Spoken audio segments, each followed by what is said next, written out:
가만히 생각해보다 보니까 좀 이상한 점이 있습니다. 뭐가 이상하냐면, 예를 들어서 이런 경우에 이제 어떤 일이 발생을 하느냐면요. 정말 그 복지 지출이 필요한 시기에는 오히려 올라갈 수가 없게 돼 있어요. 그래서 제도가 좀 이상하다 이런 생각이 조금 듭니다. 이게. 그러니까 이제 떨어질 가능성은 사실은 많지는 않고 이런 네. 것들이 이제 여러 가지 조정 수단을 거쳐가지고서는 그리고 그냥 단순히 요번에도 알 수 있지만 그냥 룰대로 계산한 대로 되는 게 아니라 그게 또 이제 위원회를 거쳐가지고 또 네. 협의를 하고서는 결정을 하니까 그런 부분이 있기는 한데 사실 최근에 급격한 상승세는 여러분들이 생각하시기에도 조금 의아한 부분이 있을 수 있어요.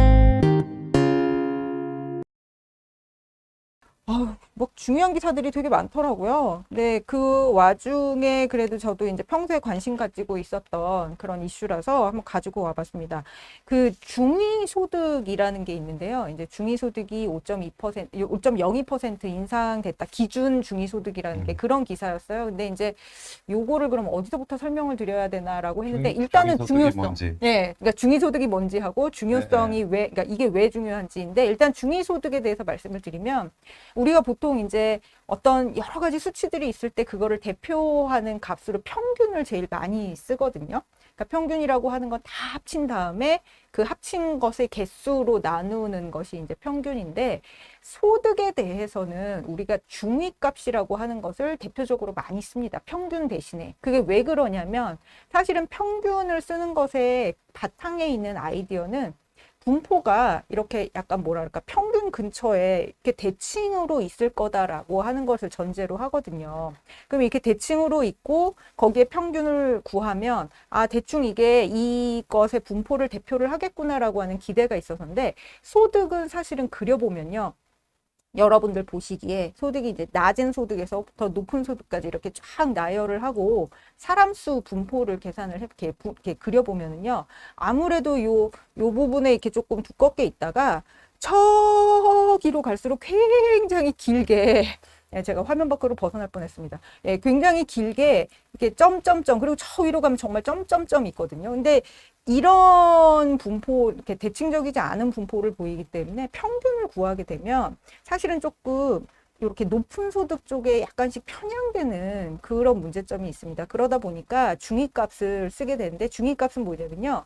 그 값을 기준으로 해서 이쪽으로도 50%, 이쪽으로도 50% 그렇게 사람들이 분포하게 되는 그 값을 중위값이라고 하거든요. 네.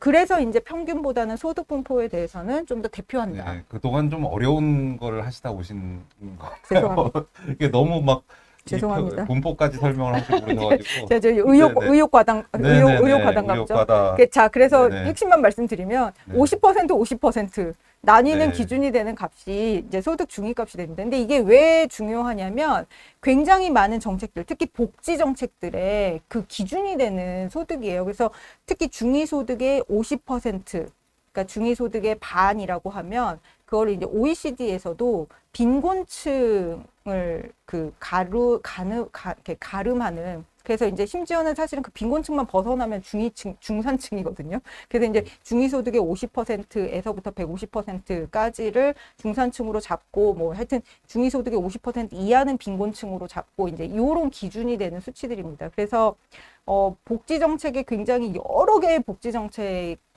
이 중위소득이라고 하는 게 기준이 되는데 그 값이 5.02% 올랐다는 얘기를 하려고 여기까지 왔습니다. 예, 제가 이렇게 오래 장황하게 걸리셨어요. 얘기하는 동안에 네네. 네, 권남훈 네. 교수님 다음 멘트 해주실 거라고 믿고 아, 예, 있어요. 예.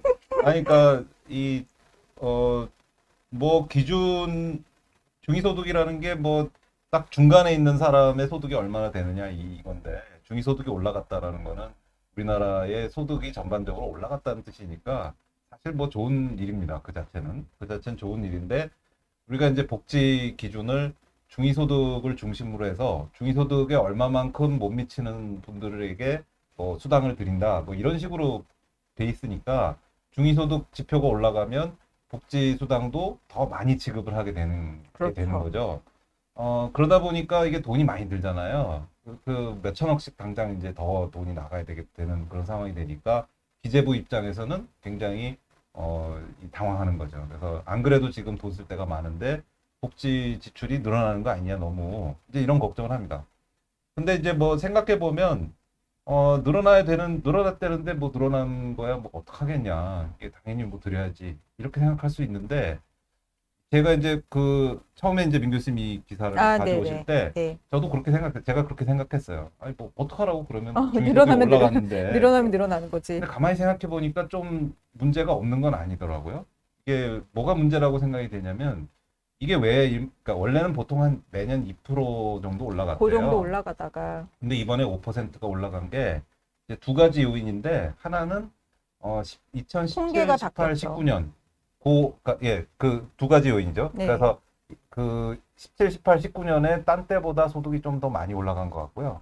그게 이제 지금 3년 평균을 낸 건데, 그리고 지금 말씀하신 대로 그 통계의 사용이 바뀌어서 원래는 가계동향조사라는 통계를 쓰다가 요즘은 이제 가계금융복지조사. 가계금융복지조사로 이제 네, 바꿨습니다. 바뀌었죠. 근데 가계금융복지조사가 조사의 특성상 이 소득이 좀 더 높이 나오니까 그 차이를 그 갭을 조정하기 위해서 6년에 걸쳐서 조금씩 그걸 업데이트하는 부분이 있다고 합니다. 그래서 그 두 개가 합쳐지다 보니까 이번에 이렇게 많이 올라간 거예요. 사실은 그러니까 그냥 단순히 룰대로 계산을 했으면 더 올라갈 뻔 했는데, 네. 기재부에서 그렇게는 너무 네네. 힘들다라고 해서 오히려 낮춰 조정한 게 지금 5.02%라고 하더라고요. 지금 보니까 12개 부처 77개의 복지 사업에 이 수급자 산정 기준으로 작용이 되는 거라서 사실은 약간만 변해도 굉장히 많은 지출이 좌우되는 그런 부분인 것 같습니다. 특히 이제 가장 기본이 되는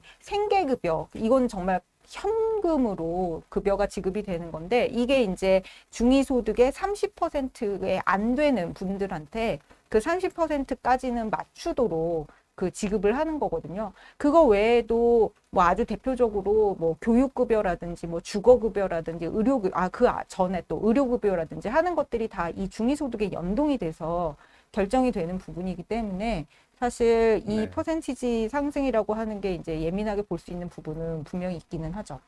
근데 이제 뭐 돈이 많이 들더라도 그게 이제 현실을 반영하는 거니까 뭐 어쩔 수 없고 이 빈곤층을 돕기 위해서 돈을 더 지출하는 거는 우리가 꼭 필요한 부분이니까 해야 된다. 그것까지는 뭐 가능한데 가만히 생각해 보다 보니까 좀 이상한 점이 있습니다. 뭐가 이상하냐면 예를 들어서 이런 경우에 이제 어떤 일이 발생을 하느냐면요. 그 빈곤층부터 시작해서 중산층까지 우리나라 경제가 잘 돼서 빈곤층부터 중산층까지의 소득이 늘어났다고 한번 생각해 보세요. 그러면 중위소득 당연히 올라가겠죠. 원래대로라면 복지 지출이 필요 없는 상황이 되는 건데 복지 지출이 더 늘어나게 돼 있습니다. 그렇죠. 반대로 우리나라가 굉장히 타격을 입어서 빈곤층이 굉장히 막 열악해지고 그래서 중위소득이 떨어지잖아요. 그러면 중위소득이 안 올라가잖아요. 내지는 더 떨어지고. 근데 이제 뭐 우리가 복지 지출을 줄일 수 있는 식으로 돼 있지는 않은 것 같습니다만 그렇더라도 정말 그 복지 지출이 필요한 시기에는 오히려 올라갈 수가 없게 돼 있어요. 그래서 제도가 좀 이상하다 이런 생각이 조금 듭니다. 이게. 그러니까 이제 떨어질 가능성은 사실은 많지는 않고, 네. 이런 것들이 이제 여러 가지 조정 수단을 거쳐가지고서는, 그리고 그냥 단순히 요번에도 알 수 있지만 그냥 룰대로 계산한 대로 되는 게 아니라 그게 또 이제 위원회를 거쳐가지고 또 네. 협의를 하고서는 결정을 하니까 그런 부분이 있기는 한데, 사실 최근에 급격한 상승세는 여러분들이 생각하시기에도 조금 의아한 부분이 있을 수 있어요. 이렇게 먹고 살기가 팍팍한데 올랐다고? 뭐 이제 이런 부분도 있을 수 있고. 옛날 게 반영이 돼서 그런 그렇죠. 거죠. 과거 네. 이제 최소한 이제 3년치를 이제 평균을 내도록 돼 있었고, 말씀하신 것처럼 통계가 변하는 과정 때문에 이 또 조정률이라고 하는 게 반영이 되다 보니까 좀 요번에 좀 그렇게 튀는 부분이 좀 있었던 것 같기는 합니다. 근데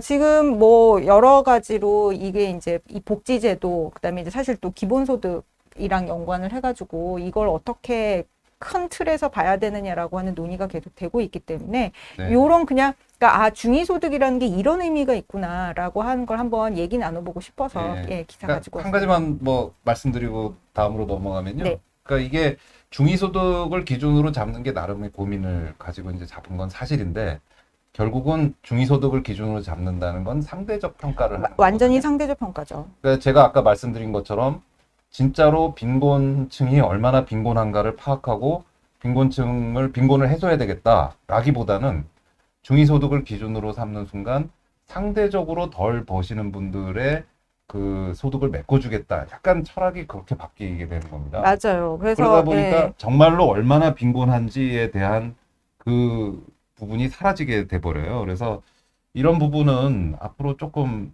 좀 고민을 해야 되지 않느냐 이런 생각이 좀 듭니다. 그래서 사실 우리나라도 이렇게 최저생계비 기준으로 해서 좀 절대적으로 접근을 하다가 이제 상대적인 기준으로 바뀐 게 그렇게 뭐 오래되지는 않았거든요. 그리고 이게 이제 OECD에서 그 통계를 집계할 때 쓰는 기준하고 일치되는 면이 있어서 그래서 또 사실은 우리가 결국 신경 쓰는 게 절대적 빈곤이냐 상대적 빈곤이냐라고 하는 부분하고도 연관이 되어 있어서 조금 더 논의가 있었으면 하는 부분은 분명히 있습니다.